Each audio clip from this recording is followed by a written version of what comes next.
బాపట్ల జిల్లా చీరాల మండలం సరిహద్దులోని సీమౌత్ పునరుద్ధరించాలని మత్స్యకారులు ప్రజా సంఘాల నాయకులు కోరుతున్నారు. ఈ మేరకు జిల్లా కలెక్టర్ వెంకటమురళికి వినతి పత్రం అందించేందుకు భారీ ర్యాలీగా తరలివచ్చారు. అయితే కలెక్టర్ని కలవడానికి 20 మందికి మాత్రమే పోలీసులు అనుమతి ఇవ్వడంతో మత్స్యకారులు ఆందోళనకు దిగారు. కలెక్టర్ రావాల్సిందేనంటూ పెద్ద ఎత్తున నినాదాలు చేశారు.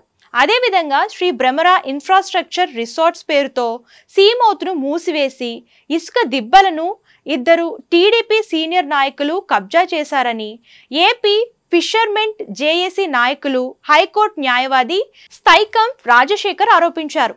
ఈ నేపథ్యంలో వారిపై తక్షణమే క్రిమినల్ కేసులు నమోదు చేయాలని డిమాండ్ చేశారు. సీమౌత్ను పునరుద్ధరించాల్సిన బాధ్యత జిల్లా కలెక్టర్దేనన్న ఆయన ఈ సమస్య పరిష్కారం అయ్యేంత వరకు మత్స్యకారులెవరూ వేటకు వెళ్లరని తెలిపారు.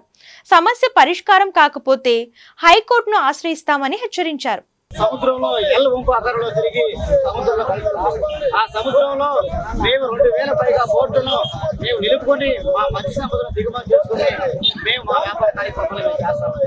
అలాంటి వంపు తిరిగిన సముద్ర జనాల్ని తెలుగుదేశం పార్టీ సీనియర్ నాయకులు బుర్లా వెంకటరావు, గుంటూరు 2 ఎమ్మెల్యే గళ్ళ మాధవి భర్త గళ్ళ రామచంద్రరావు శ్రీ భ్రమర రిసార్ట్స్ అని ఒక జీపీఏ చేసుకుని సముద్రం మొత్తాన్ని కూడా పెద్ద ఎత్తున కబ్జా చేశారు.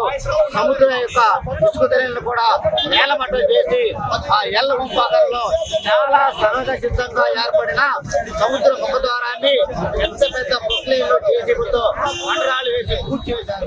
దీని మీద మేము 6 నెలలుగా ఆందోళన చేస్తున్నా కూడా ఈ జిల్లా కలెక్టర్ దున్నపోతమైన వర్షం పడినట్లుగా ఏ మాత్రం కూడా చలనం లేకుండా రాజకీయ నాయకులతో వాళ్ళు చెప్పింది ఆడించింది ఆడతా ఆడింది పాడతా మత్స్యకారులకు అన్యాయం చేస్తున్నారు.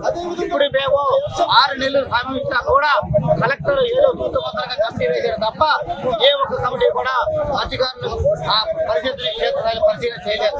అందుకే మేము వేరే ప్రత్యేకం లేక ఈ రోజు కలెక్టరేట్ ముట్టడికి వచ్చాము.